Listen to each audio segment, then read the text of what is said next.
Hello everybody and welcome back to another week of Parsha. I'm Parsha Becky, and last week we finished reading the fourth book of Chumash, which means that this week we are starting the fifth and final book of Chumash, the book of Devarim. Now, Devarim can mean things, or it can mean words, or it can mean speeches. And the whole book of Devarim is made up of speeches about things that our leader Moshe thinks we need to know before we're ready to enter the land of Israel. Because if you remember at the end of the book of Bamidbar, as of last week's Parsha, the Jewish people are camped right across the river from Israel. They're almost ready to go in, but we haven't gone in yet. And so for the whole book of Devarim, Moshe is going to be giving his last speeches to make sure everyone's all prepped up and hyped up and ready to go into Israel.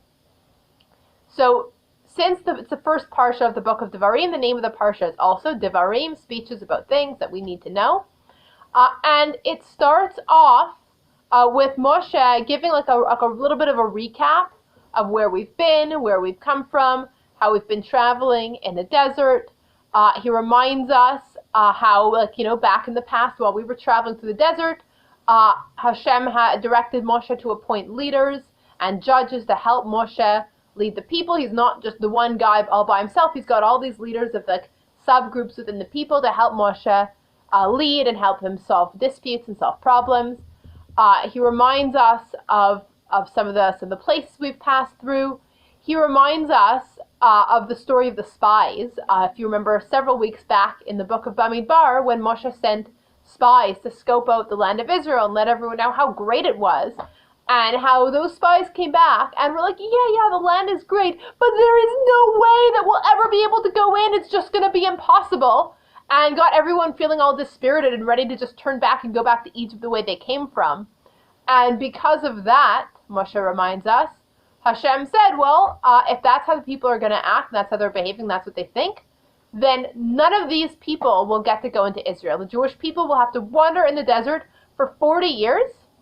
And the next generation, after those 40 years, their children will get to go into Israel. The only exceptions are the two spies who kept faith in Hashem. Were like, we can totally do it because God is helping us, Yoshua and Caleb. Other than those guys, nobody over 20 during the story of the spies will get to go into Israel. And now in Parshat Devarim, it's 40 years later. So this is a super relevant reminder because this is why we've been in the desert for 40 years, and this is why we are now ready, almost, after the speeches, to cross the river and go into Israel.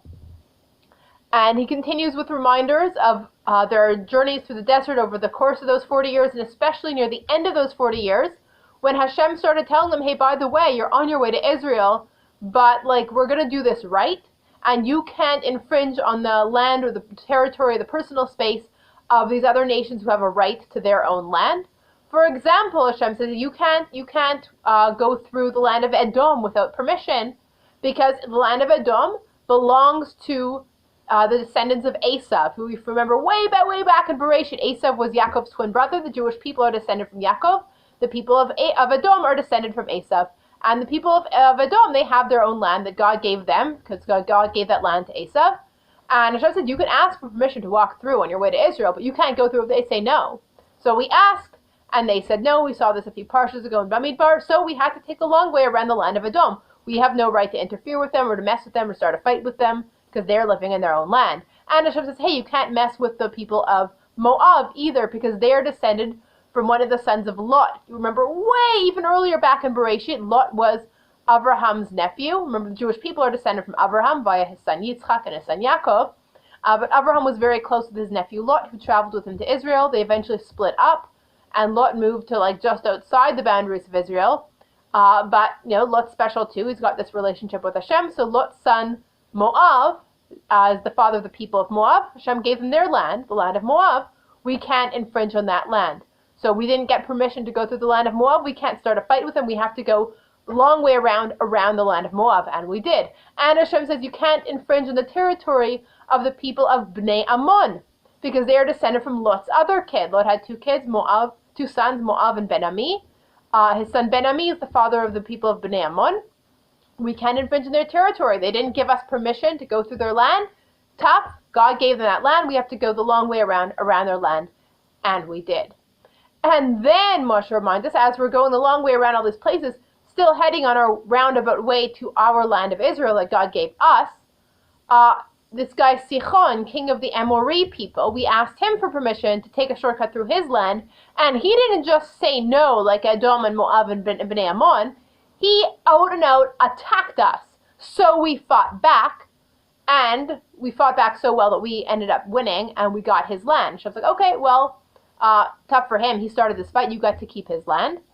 And then right after that, his neighboring king Og also just straight up attacked the Jewish people. We remember this from a few parshas ago. We read this a couple weeks ago.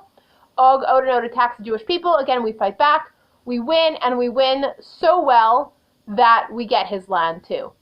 And Moshe reminds us, that's also from just a couple parshas ago, how the land that we got from Sichon and Og when they attacked us, Moshe gave to 2.5 tribes of the Jewish people, the tribes of Reuben and Gad, and half of the tribe of Manasseh, because the land that used to belong to Sichon and Og was amazing land for sheep. And the tribes of Reuben and Gad and half the tribe of Manasseh had a lot of sheep.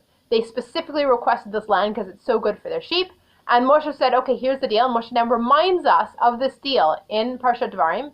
Super important that we know the terms of this deal. The deal was, Reuben and Gad and half of Manasseh will get this land that we took from Sichon and Og, that we won from them in the fight, if and only if they continue to go with the Jewish people into Israel, and they are on the first ones in line to help make sure that everybody else in the Jewish people gets their land that they are assigned in the land of Israel to live on and to pass on to their children. And only after the tribes of Reuben and Gad and half of Manasseh make sure that everyone else gets their land inside Israel, do they get to go home to their land, like just outside of Israel, in the land that we took from Sichon and Og.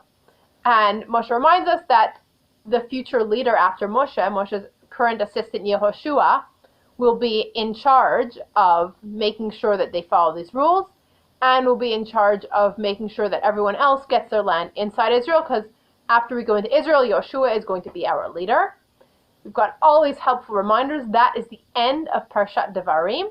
I want to wish everybody a Shabbat Shalom, and I also know that this weekend, this year in 2021, is Tisha B'Av, which is the saddest day of the Jewish calendar. We are mourning the destruction of our first Beit HaMikdash and our second Beit HaMikdash, which is a very tragic event. It is in our thoughts, in our hearts. We can only pray that one day we will merit to be able to rebuild our Beit HaMikdash. And I wish everyone who is fasting on Tisha B'Av a very meaningful and very, nonetheless, easy fast. Shabbat Shalom.